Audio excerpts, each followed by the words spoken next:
This video was sponsored by Aura.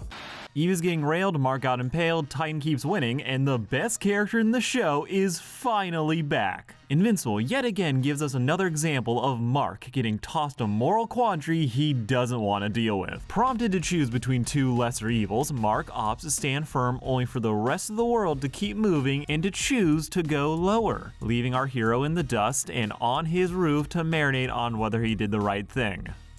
Again. With the real answer though being, the world is complicated.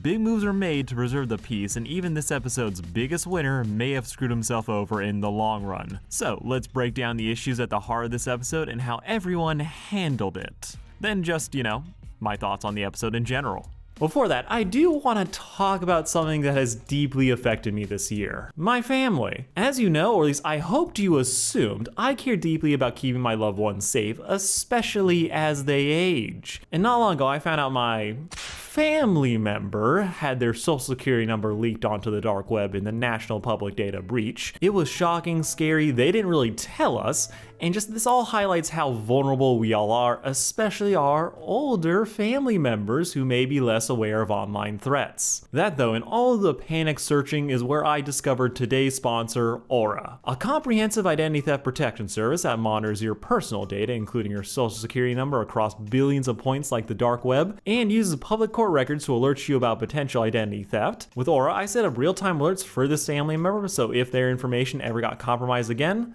we'll know immediately, giving us peace of mind. Look, as our loved ones age, they become more susceptible to scams. It's sad, but true, so you have to plan for it. Aura offers monitoring identity theft insurance so we can feel secure and just keep enjoying our lives, with this system covering up to 5 people per account. If you want to protect yourself and your loved ones, be they youngins or retired, I highly recommend Aura. They currently have a great deal going, so use the link at the bottom of the screen to try for free for 14 days. That is aura.com/sarcasticchorus. See for yourself how much of your information is already online and get it removed. Aura is a great investment in your family's safety, and I think you all should give it a try. Now back to the video.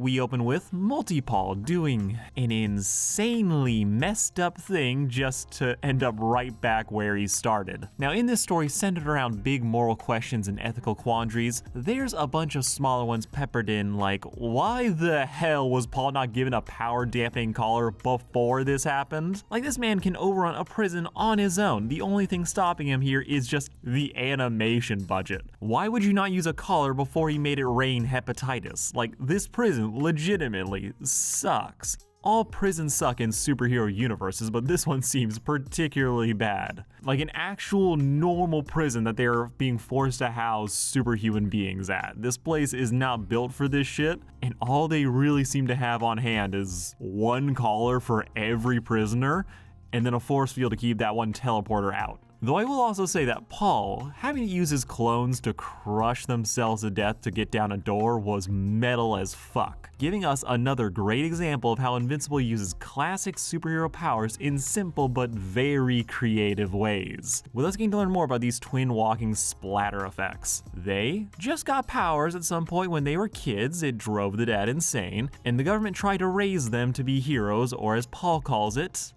a weapon. And this is at the heart of the siblings' disagreement. Paul resents the GDA for taking them in and then forcing them to be heroes, training them to not just control their power so they wouldn't be a danger to society, but to fight so that they could later serve as heroes. Hating them for forcing him into this situation, Paul dipped only to become a killer, working for the Order. But the twins, they pity each other, with this bringing up interesting questions about the two and who they choose to serve. As Paul is right, the GDA does view Kate as a tool. She doesn't push back against the assertion that the GDA uses her to kill. Cecil may be working for the safety of the public, but he's willing to compromise the freedom of individuals to do so. Meanwhile, Paul would rather have the freedom to choose to be evil, killing for an organization that will cast him aside at a moment's notice. But between the money and the honesty, he finds that a whole lot better of a deal than throwing his life away for someone else's greater good good and then being told it's a heroic sacrifice. And just like how the Order wouldn't let Paul just walk away, Cecil and the GDA probably wouldn't let someone walk away if they view them as too grave a loss, or they couldn't just get them to do what they want otherwise outside of like the official confines of the system. As yeah, half of the bum Guardians left, but they're still heroes. Cecil can send in a call in a crisis and those guys would still do exactly what he wants 99% of the time. He can afford to let them think they're walking away, especially when he can still get them to do what he wants and then recruit them later. This intro scene does a great job at setting up the core themes of this episode. The risk reward of personal freedom if trying to put restrictions on a person might be worth the risk, like in the case of Paul, Kate, and Oliver, who terrified me as fresh off of killing the Blue Man group.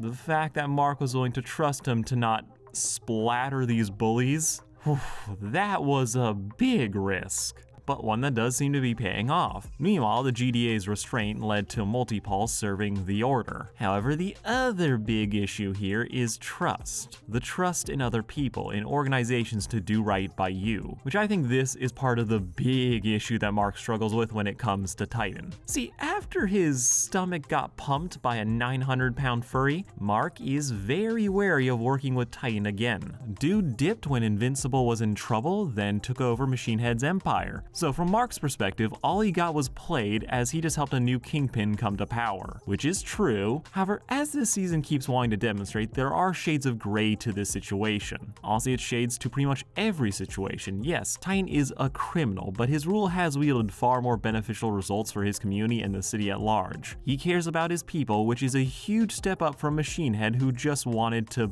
money.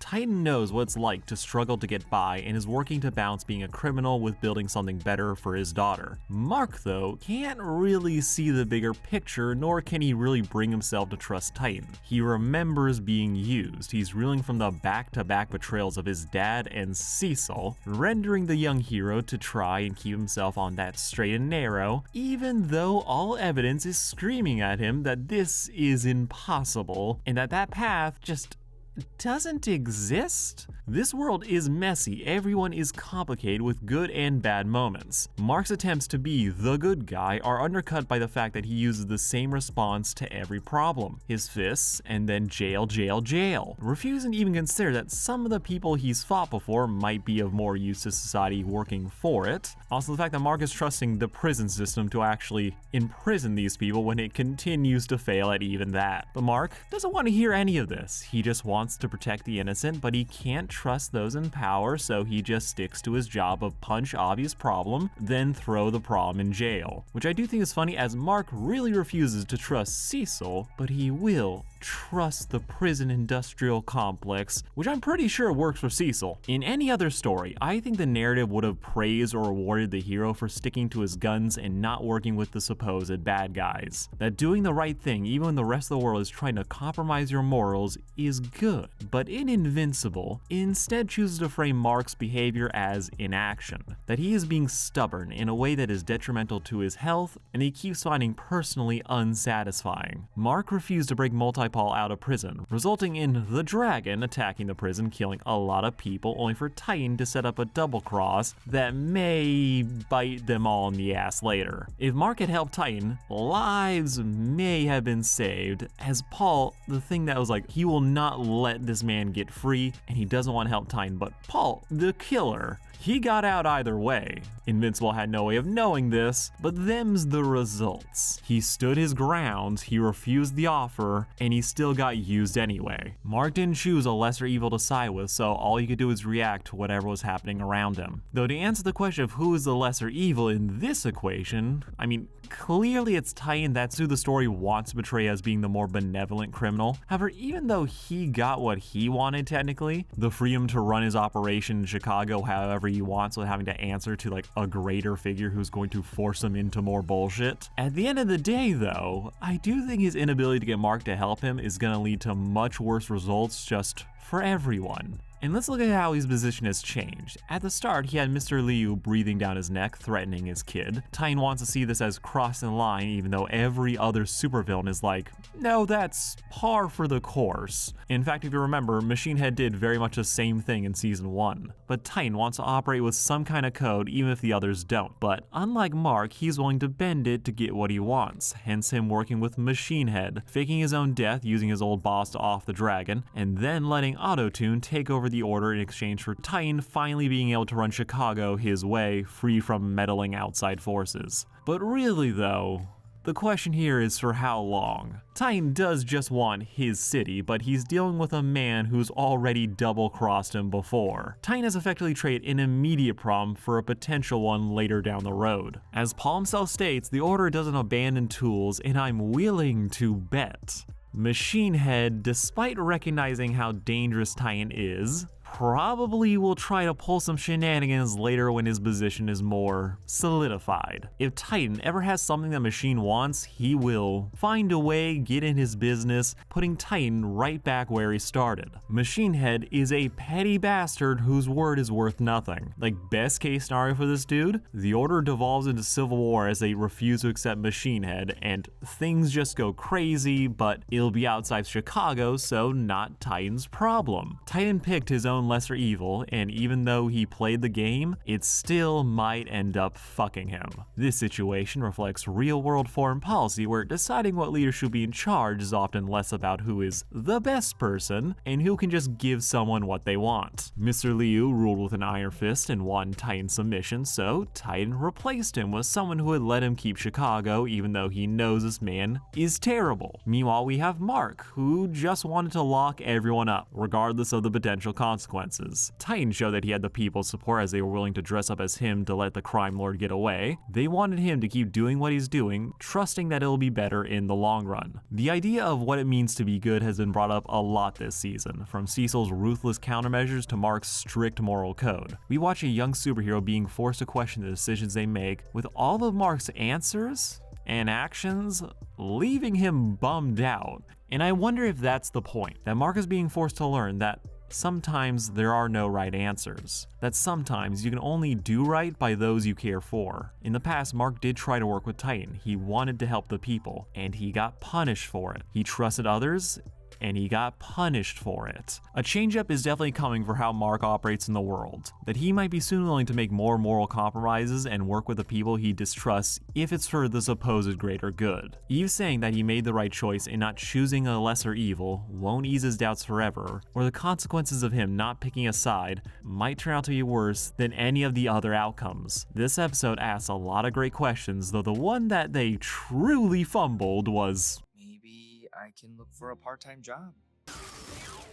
How do you like them apples? why does Mark and Eve actually need a job to make money? Like, I was screaming this the entire episode. Eve and Mark were talking about, oh my god, we need money, even though she can turn an apple into gold. She can get them money in a heartbeat. They don't need this job, and I don't think her issues with building stuff transferred over to gold. We saw that she was fine using her powers to make all the stuff she needs for her treehouse, so I was at least waiting for an explanation, a mention of why they weren't going with this option, as they do try to explain why they don't make another treehouse, but the gold thing wasn't brought up. And I'm just like, I know it isn't because they need this job thing to justify Mark being around this prison. I'm not mad, but I'm just like, it drove me slightly crazy. Leave all explanations of her dad and it would crash the economy in the comments. Also, shout out to the walking death flags that are Rex and Ray. This other superhero couple that craves normalcy. The dinner was cute, the wine sucked, Rex continues to be an MVP. Crazy how he went from just an asshat early on to actually learning to care about others undergoing all this growth, and oh shit. It's gonna be Rex, isn't it? Rex is the one who's gonna die. Bro has completed his character arc, the audience loves him, and he's just expendable enough that the story can kill him and not lose too much potential. Like, shit. Yeah, he's a goner, and this Ray situation is just here to make it hurt even more. Speaking of hurting, that prison fight.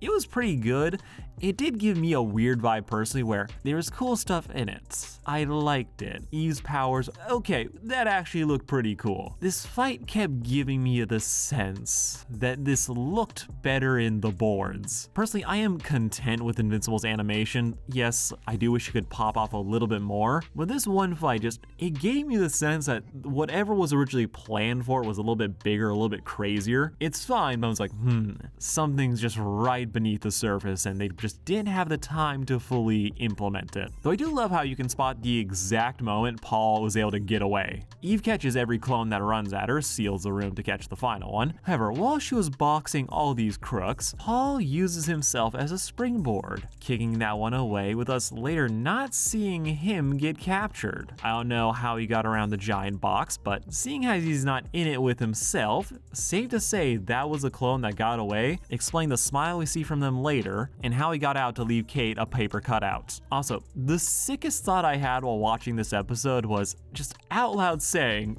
"Did you?" when Kate said she saved the country from being nuked. Which, yeah, she was there, she fought the big guy, till she didn't. But let's not act like Rex wasn't the one who had to pull a 1v3 at the end.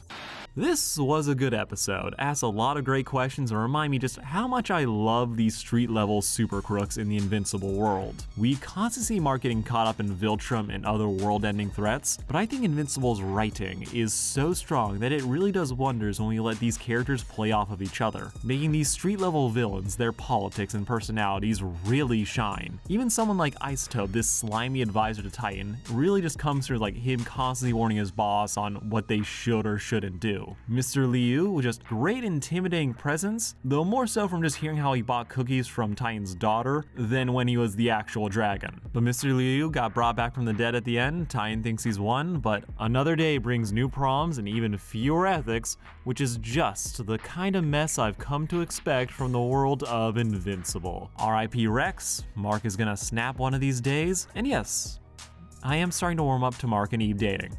Still mostly okay though. Alright, that's all from me. Remember to check out Aura, like this video, subscribe, and peace out. Have a good one.